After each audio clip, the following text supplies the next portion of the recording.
ہم اہل التوحید ہے، جنت ہمارے لیے بنائی گئی ہے۔ اللہ نے کہا جو نماز نہیں پڑھتا وہ مشرک ہے۔ وَأَقِيمُوا الصَّلَاةَ وَلَا تَكُونُوا مِنَ الْمُشْرِكِينَ، لوگوں نمازوں کو قائم کرو، مشرکوں کی طرح نہ ہو جاؤ، مشرکوں میں سے نہ ہو جاؤ۔ کون کہہ رہا ہے؟ اللہ کہہ رہا ہے۔ دلوں میں توحید کا نور ہونے کے باوجود بھی کہیں ایسا نہ ہو کہ شرک اور کفر، نفاق تمہارے دلوں میں داخل ہو جائے۔ اللہ نے بے نمازی کی تشبیہ مشرک سے دی ہے، کہا نماز کو قائم کرو، مشرکوں کی طرح نہ ہو جاؤ۔ حدیث میں پیارے نبی صلی اللہ علیہ وسلم فرماتے ہیں ان بین الرجل وبین الشرک والکفر ترک الصلاۃ، ایک مسلمان اور کافر کے درمیان فرق کرنے والی چیز نماز ہے۔ نماز پڑھو گے مومن رہو گے، نماز چھوڑ دو گے کافر ہو جاؤ گے۔ بہت بڑا مسئلہ ہے، بہت سنگین مسئلہ ہے، ہمیں غور و فکر کرنا چاہیے۔ ہماری گھر کی عورتیں، ہمارے گھر کے ماں بہنیں، ہمارے بیٹے، ہماری بیٹیاں، ہمارا معاشرہ نماز سے کس قدر غافل ہے؟ کیا کبھی احساس ہوا ہے کہ ہم نے اللہ کی بندگی سے روگردانی کر کے اپنے اوپر کتنی بڑی مصیبت کھڑا کر لی؟ ذرا غور کرنے کا مقام ہے۔ ہم اس بندگی کے لیے پیدا ہوئے ہیں، یہ ہماری زندگی کا مقصد ہے۔ اگر مقصد سے ہٹ جاؤ گے اللہ تباہ کر دے گا، اللہ برباد کر دے گا، تم فنا ہو جاؤ گے۔ عبداللہ ابن عمر رضی اللہ تعالیٰ عنہ کہتے ہیں من ترک الصلاۃ فلا دین لہ، کہتے ہیں صحابی رسول صلی اللہ علیہ وسلم کہ جس نے نماز چھوڑ دی اس کا کوئی دین باقی نہیں رہا۔ نماز چھوڑ دی ایمان ختم ہو گیا، نماز چھوڑ دی اس نے اپنا دین برباد کر لیا۔ آپ کو معلوم ہے صحابہ کرام کی جماعت، عبداللہ بن شقیق رحمہ اللہ مشہور تابعی ہیں، وہ بیان کرتے ہیں کان اصحاب محمد صلی اللہ علیہ وسلم لا يرون شيئا من الاعمال ترکہ کفر غیر الصلاۃ۔ عبداللہ بن شقیق رحمہ اللہ کہتے ہیں صحابہ کرام، آپ تصور کر کے دیکھیے، انبیاء کے بعد روئے زمین پر سب سے افضل جماعت صحابہ کرام کی جماعت ہے۔ عبداللہ ابن شقیق رحمہ اللہ کہتے ہیں صحابہ کرام کی جماعت کسی عمل کے چھوڑنے کو کفر نہیں سمجھتے تھے سوائے نماز کے۔ صحابہ کرام کا منہج یہ ہے بے نمازی صحابہ کی نظر میں مشرک اور کافر ہے۔ صحابہ کرام بے نمازی کو کافر سمجھتے تھے۔ یہ منہج سلف، منہج صحابہ ہے، جو نماز چھوڑ دے وہ کفر کی راہ اختیار کر لیتا ہے۔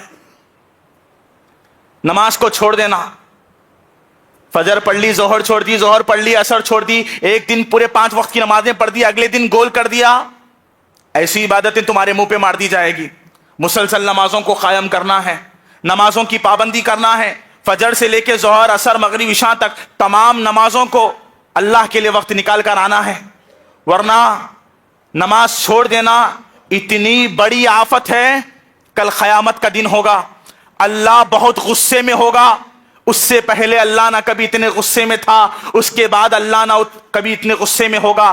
قیامت کا دن ہوگا، اللہ کا غصہ بڑا خطرناک ہوگا۔ ان بطش ربک لشدید، تیرے رب کی پکڑ بڑی سخت ہے، اللہ غصے میں ہوگا۔ اس کے غصے کو دیکھ کر انبیاء اللہ کے خوف سے کانپ رہے ہوں گے، صحابہ کے دلوں پر اللہ کا خوف طاری ہوگا، لوگوں کی نگاہیں جھکی ہوئی ہوں گی۔ لا یتکلمون الا من اذن له الرحمن، رحمان کی اجازت کے بغیر قیامت کے دن کوئی بات بھی نہیں کر سکتا، اتنا خوفناک دن ہوگا۔ حشر کی زمین پر حقوق اللہ میں سب سے پہلا سوال نماز کا ہوگا۔ پیارے نبی صلی اللہ علیہ وسلم نے فرمایا اول ما یحاسب به العبد یوم القیامت الصلاۃ، قیامت کے دن بندے سے سب سے پہلا حساب نماز کا لیا جائے گا۔ پیارے نبی حدیث میں آگے بیان فرماتے ہیں فَإِن صَلُحَتْ صَلُحَ سَائِرُ عَمَلِهِ وَإِن فَسَدَتْ فَسَدَ سَائِرُ عَمَلِهِ، اگر بندے کی نماز درست ہوگی اللہ سارے اعمال کو درست کر دے گا، لیکن اگر بندے کی نماز میں خرابی ہوگی اللہ سارے اعمال کو برباد کر دے گا۔ ہماری ساری نیکیوں کا دار و مدار نماز کے اوپر ہے۔ اگر ہماری نماز اچھی ہوگی اللہ سارے اعمال کو قبول کر لے گا، لیکن اگر ہماری نماز میں فساد ہوگا، نماز میں بگاڑ ہوگا، سارے اعمال برباد ہو جائیں گے۔ ہمارے اعمال صالحہ، ہم جتنی نیکیاں جمع کر رہے ہیں ان ساری نیکیوں کا دار و مدار نماز کے اوپر ہے۔ نماز کو قائم کرو، نماز سے غافل نہ رہو۔